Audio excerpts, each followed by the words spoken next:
Right, good morning. So here we are. We're starting today. Today I started last night, but I've got Steve's guitar here, it's Rickenbacker, which I'm going to start working on. Now, I've stripped it to its bare bones, and I'm going to show you in this state, state it's at right now. They're ugly things when they're bare, but here we go, let's have a look. Okay. Look at that. There's a few things you may not be aware of with this guitar. I'm going to bring it in close.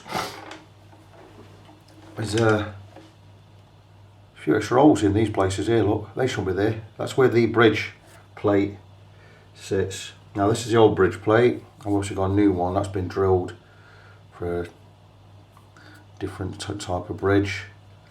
That's going in bin. Don't need that. So I can leave them, I don't have to fill them, I'm going to leave them because we're going to be covered. This one, I don't know how that all got there. This is what I mentioned to Steve, he didn't even know it was there. It's been plugged with matchstick. I'm going to knock that out, I'm going to re-plug it, hopefully try and get it cleaned up. Now these are the pickup holes, this is how they just how they come. It looks really a bit shoddy really, but you know, that's how they are. But the guitar is really light, it's a piece of maple, this is. Now the other problem area is the back of the headstock where the tuners go. Now, there's a lot more holes here than there ought to be. I mean, come on. I've got plugged these. The ones left and right are fine, but the diagonal ones are where alternative tuners have been fitted. They shouldn't have been fitted, really. It's a bit shoddy, to be honest. In fact, it's very shoddy. So what I'm going to do is I'm going to fill some of these, the ones that are going to be showing, and I'm going to try colour match. I'm not going to colour match proper, I'm just going to tint the ends just a little bit just to make it blend in, and I'll probably just go over top with a bit of super glue which I can sand it, then make it look like it's you know, it'll look proper, look like a gloss finish. So I'm going to do that. So that's the guitar as it is. There's dings and dongs all over it. It's never going to be pristine again, but end of the day it's a guitar that to a collector going to be worth 4,000 or 5,000 quid. Now the neck, I don't know how much of a neck you can see from here, but that is levelled out really nice. I've just left that for a few weeks. It's got the slightest back bow curve in it, which means there's a bow slightly that way, ever so slight. Now string tension will pull that back straight, more than straight. So I'm really pleased with that. The other main problem I've got here is I've checked the neck radius. It's supposed to be a 10-inch radius. Now I get nearer 7¼ so what I'm going to have to do is, when I take these frets out, I've just bought some fret radius blocks. They arrived yesterday, it's come from Portugal. I'm going to sand the whole of the neck or the fretboard to get it all radius correctly, and I'll show you what a radius block is if you just bear with me a second. These are radius blocks. These job is, it's a radius block. You might not think, oh, what's that do? That'll give you an idea. See, look, the radius, that's the radius, it's a curve, that's radius to 10 inches. And that will match how the fretboard should be. So what we do is we get some sticky back sandpaper, put it on there, and we run it across the whole of the neck fretboard until the fretboard is all radius to this. Now I'm going to do that, so I'm going to use varying grits of sandpaper.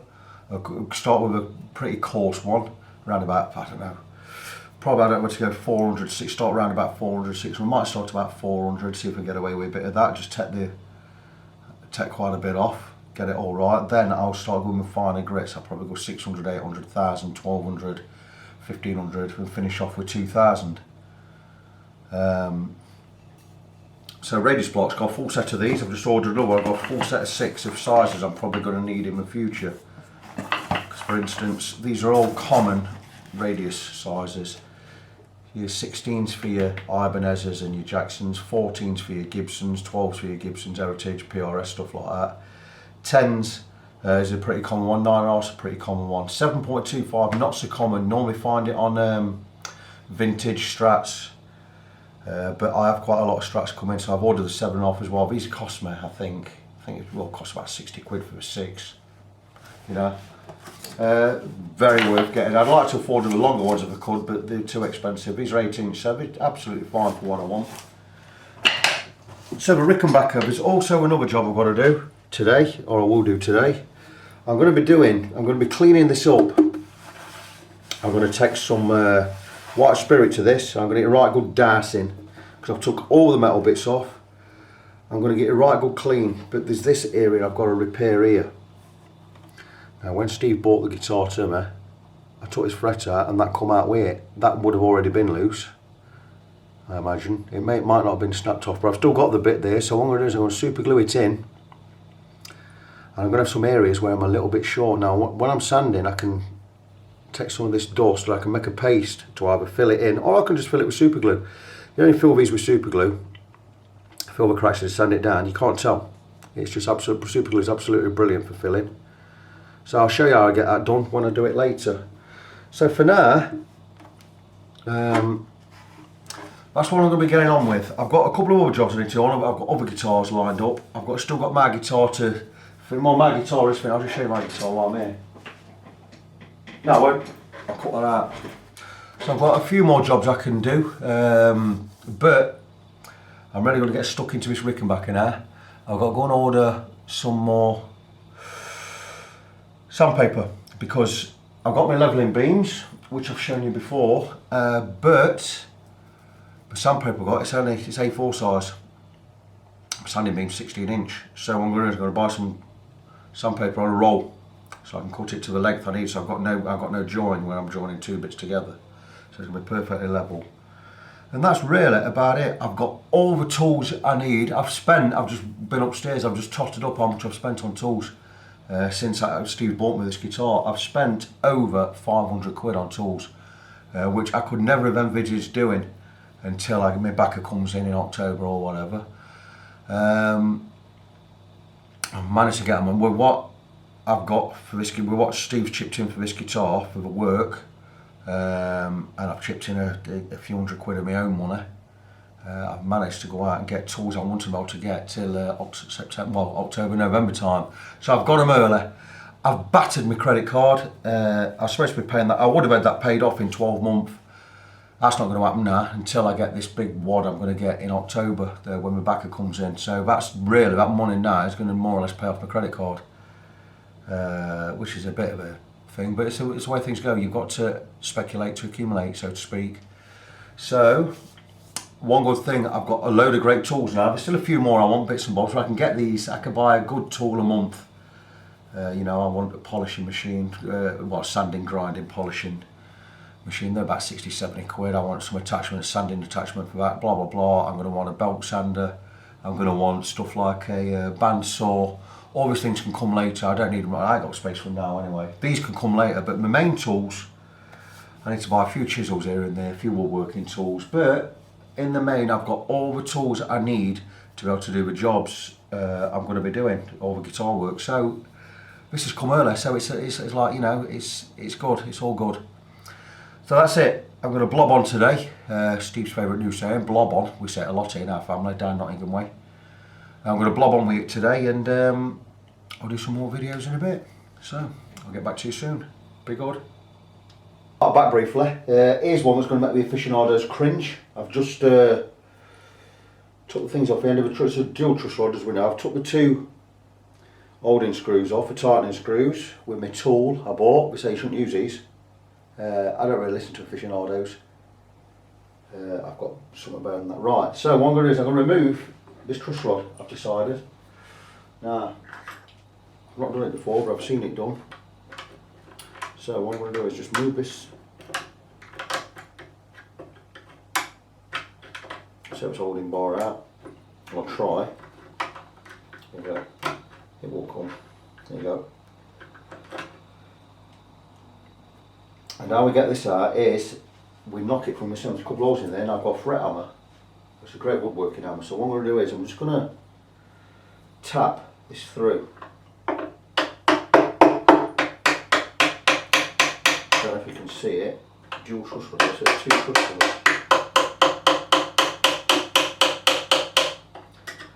I'm going to tap these through. I'm going to try it and whiz them out. going to bring the camera in a minute. The reason I'm filming this is I said I was going to video everything.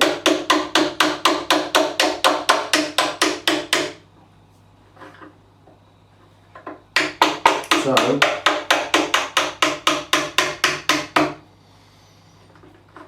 I don't know if these will pull from this end. As long as I'm going to have a go in a minute. I think you can see that. I'm just going to zoom in just a little. It'll just make my job a little bit easier if I whiz these out. There's more flexibility in my neck. Now I'm going to do something. I'm going to get something under there. Where are we at?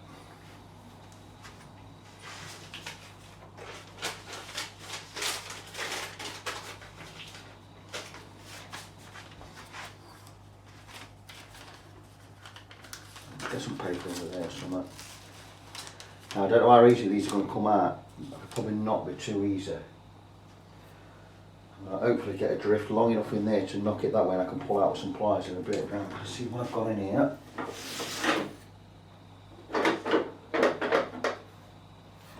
I've got on the toolbox. Bear with me, people. Is it in there?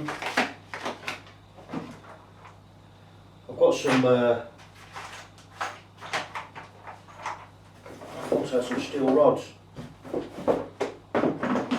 I've got some steel rods there. See if we're in this toolbox here.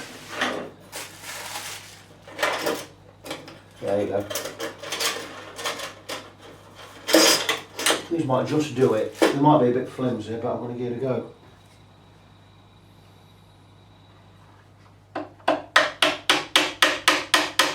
That's going all the way down. That's brilliant.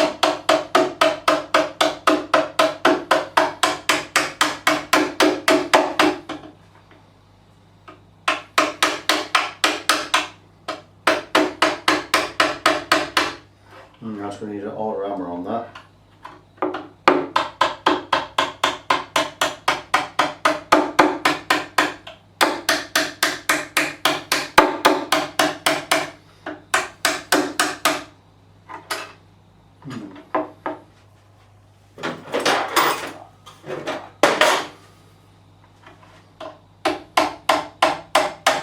Not faff about.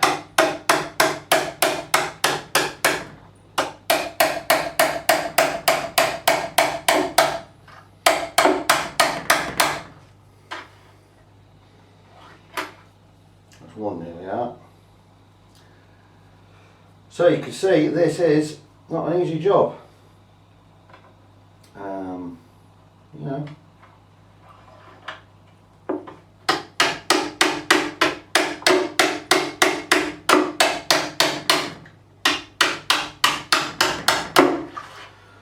About all I can get out there. Now I'm hoping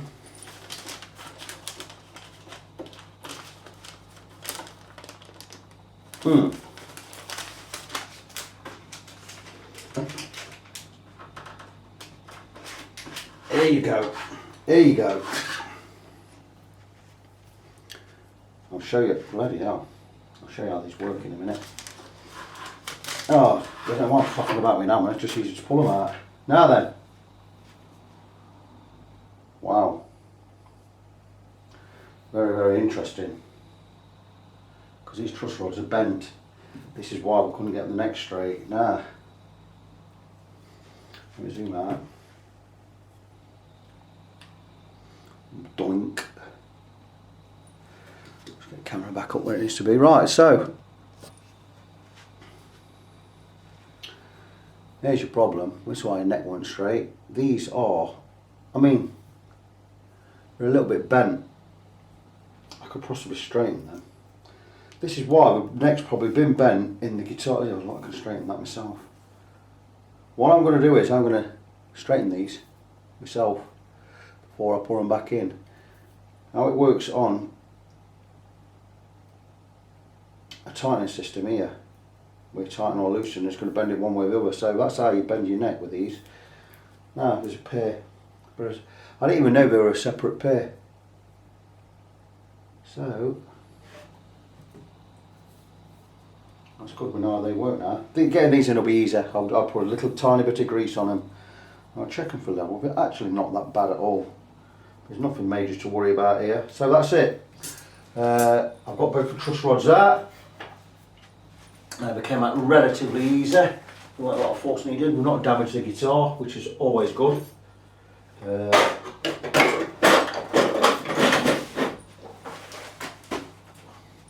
So that is the first job out of the way there. I'm quite pleased with that. I'll get back to you soon. Good stuff.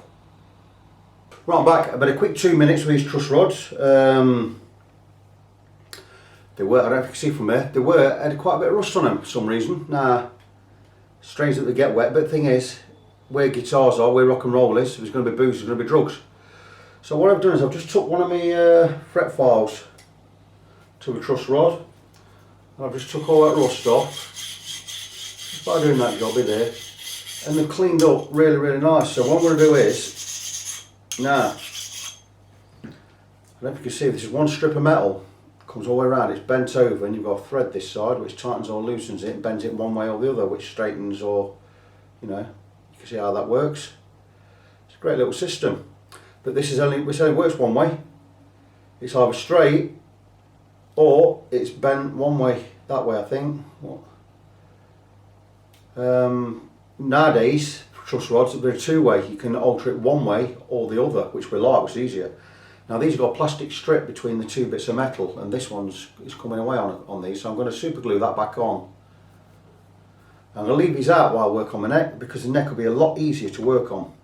It'll also be, might be able to even bend.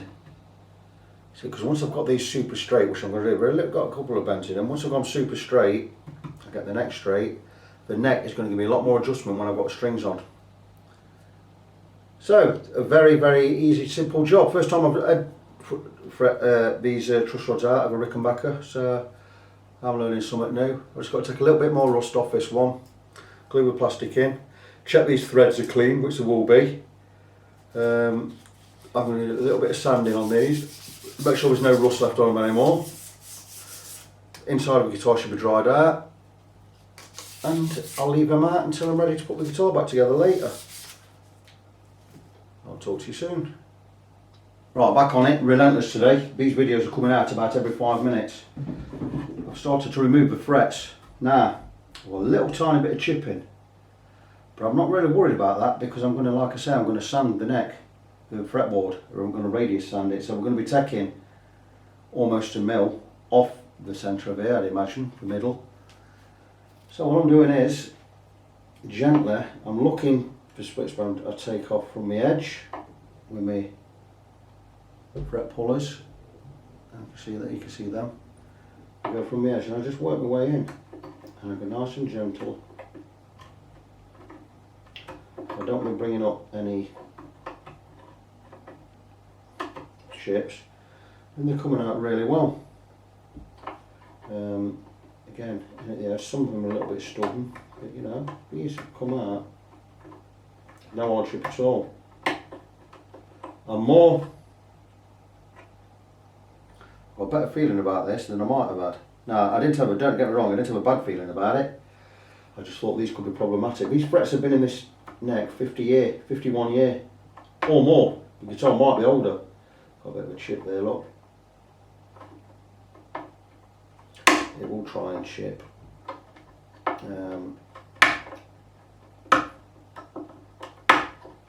Find these sometimes a little bit more difficult at this end. I imagine they had a little bit of glue in. Looks like there's a bit of glue in there. I'm not going to melt that out.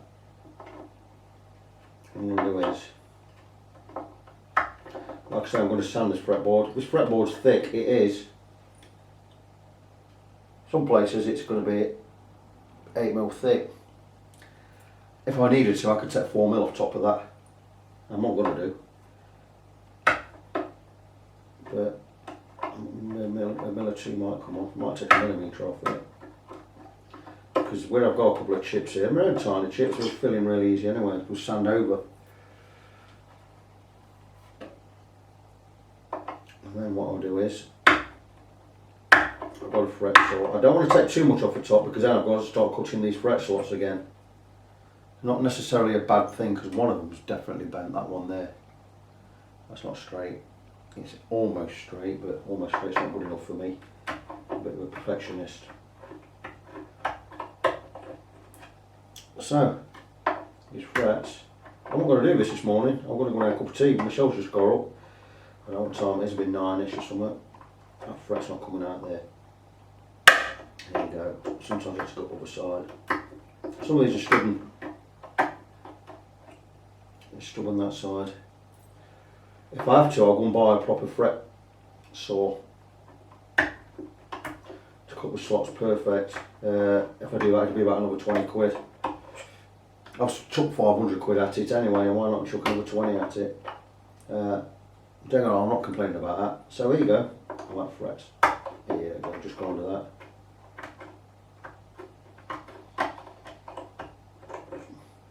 So that's the frets out. I mean, I've been on this, I don't know, not too long. I've been up a couple of hours. I'd say taking the truss rods out took me 10 minutes, taking these frets out took me 5 minutes. There's a few chips. I might bring camera in just let you have a look. There's nothing to worry about with this. Where we at? There's no to worry about there.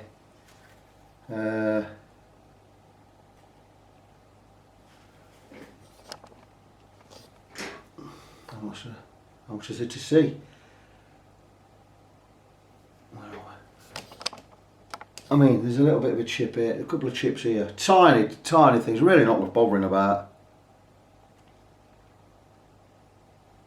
Can you see that? These are all going to sand out anyway. What I'm going to do is, I'm also going to save the dust because I've got this chip to fit. I've got the piece here for that. I've always kept that. Yeah, zoom back out. So I've got the piece here. Like I say, I'm going to video document all of this. I'm not even bothered about the editing being brilliant because it's about the job. It's not about, we're not doing filming a blockbuster here. It's about me restoring a 1964, we think it's a 1964 Rickenbacker. Even John Hall don't know what model it is because, as you know, the serial number we've got on the jack plate doesn't match the actual guitar. Now we know the guitars are definitely a 60s model because it was bought in 71 used. Even John Hall, he says he doesn't know the exact date, he says, but it's, yeah, it's most probably 60s, could even be 50s for all we know. Chances are I would say it's 60s because of the F-hole shape, which is for the British market, which you're looking 63 onwards there. 64 is about right, 300 series probably a 330. All the electrics and everything match up. So that's it. Now it's a matter of cleaning stuff up. I've got a few holes to plug and that'll be it. And if that's all I do today, that's absolutely fine. There's no rush. And for the time being, I'll just show you the truss rods I've done. I've cleaned these up. They've been filed and sanded to get any rust off. I'll put a little tiny squirt of WD-40 on these when I put them back in. I don't want to put enough WD-40 to dry all the wood out, but I want to put enough on just to lube this in. Or lube these two in. 2 truss rods. That's good because I now know how this system works. I've got a much better idea. These are now in really good condition. There's no cause for concern with any of these at all. The threads are okay. There's a bit of damage on that thread there, but we can get by that. It still works. So we're all good, fine and dandy. I'll get back to you soon.